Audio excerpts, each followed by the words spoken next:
Assalamualaikum warahmatullahi wabarakatuh. Perkenalkan, nama saya Ninis Jatiningsih. Saya adalah CGP Angkatan 7, berasal dari SD Negeri Purworejo, Kecamatan Kabupaten Pacitan, Jawa Timur.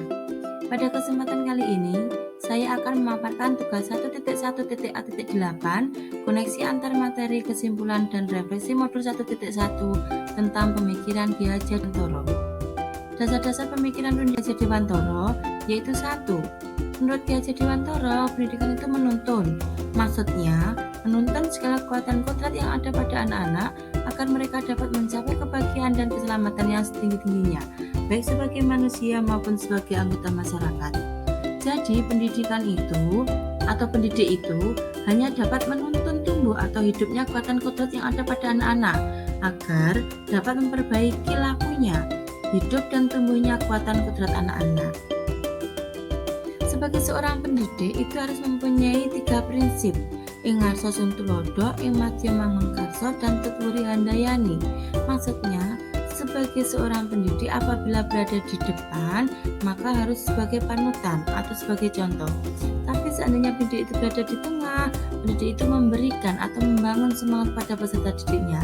Dan seandainya pendidik itu berada di belakang, maka pendidik itu harus memberikan dorongan kepada peserta didiknya. Kemudian yang kedua, dasar pendidikan Ki Hajar Dewantara itu harus sesuai dengan kodrat anak, diantaranya merdeka dan bermain.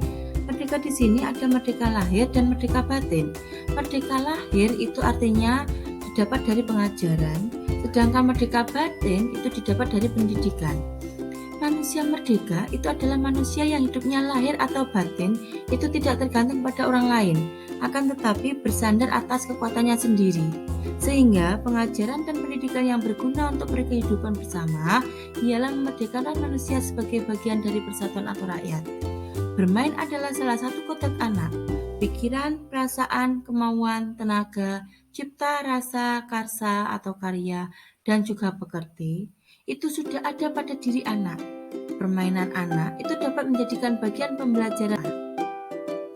Kemudian yang ketiga, pendidikan yang berpihak pada anak atau berhamba pada anak. Sebenarnya pendidikan itu harus terletak di dalam pangkuan ibu bapak karena hanya 2 orang inilah yang dapat berhamba pada sang anak dengan semurni-murninya dan dengan seikhlas-ikhlasnya. Sebab cinta kasih kepada anak-anak itu boleh dibilang cinta kasih tak terbatas. Tapi kita sebagai seorang pendidik atau guru juga harus berhamba pada sang anak. Dengan maksud pendidikan yang kita lakukan itu berpusat atau berpihak pada murid, bebas dari segala ikatan, dengan suci hati mendekati sang anak, bukan untuk meminta suatu hak, melainkan untuk berhamba pada sang anak. 4. Dasar pendidikan Ki Hajar Dewantara. Anak itu bukanlah tabula rasa. Anak bukanlah kertas kosong yang bisa digambar sesuai keinginan orang dewasa. Anak lahir dengan kekuatan kodrat yang masih samar-samar. Tujuan pendidikan adalah menuntun atau memfasilitasi atau membantu anak untuk garis samar-samar itu agar dapat memperbaiki laku untuk menjadi manusia yang seutuhnya. Kemudian dasar yang kelima yaitu budi pekerti. Budi pekerti itu berasal dari budi dan pekerti. Budi artinya perasaan, pikiran, dan kehendak atau kemauan. Sedangkan pekerti itu artinya tenaga. Jadi budi pekerti, watak, karakter itu adalah bersatunya perpaduan harmonis antara gerak pikiran, perasaan, dan kehendak atau kemauan sehingga menimbulkan tenaga semangat. Yang keenam atau filosofi pemikiran Ki Hajar Dewantara yaitu pendidikan itu adalah memberi tuntunan terhadap segala kekuatan kodrat yang dimiliki pada anak-anak agar mereka dapat mencapai keselamatan dan kebahagiaan yang setinggi-tinggi. Apa yang Anda percaya tentang murid dan pembelajaran di kelas sebelum Anda mempelajari modul 1.1? Menurut saya, murid itu saya wajibkan menuntaskan dan menguasai setiap kompetensi dasar pada semua mata pelajaran. Dan untuk kenaikan kelas, itu ditentukan oleh nilai rapot yang diperoleh dengan kriteria ketuntasan minimal atau KKM. Sedangkan untuk pembelajaran, kegiatan pembelajaran itu tidak berpihak pada murid, di mana semua siswa itu diajar dengan metode yang sama.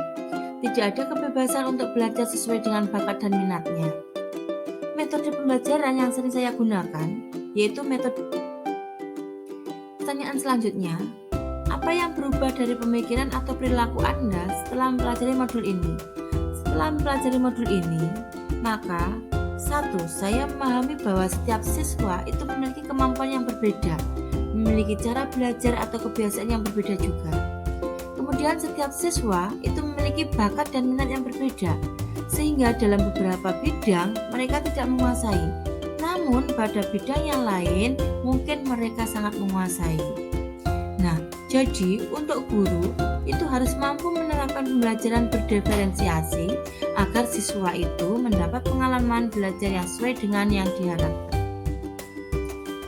Pertanyaan berikutnya, apa yang dapat segera Anda terapkan lebih baik agar kelas Anda mencerminkan pemikiran Ki Hajar Dewantara?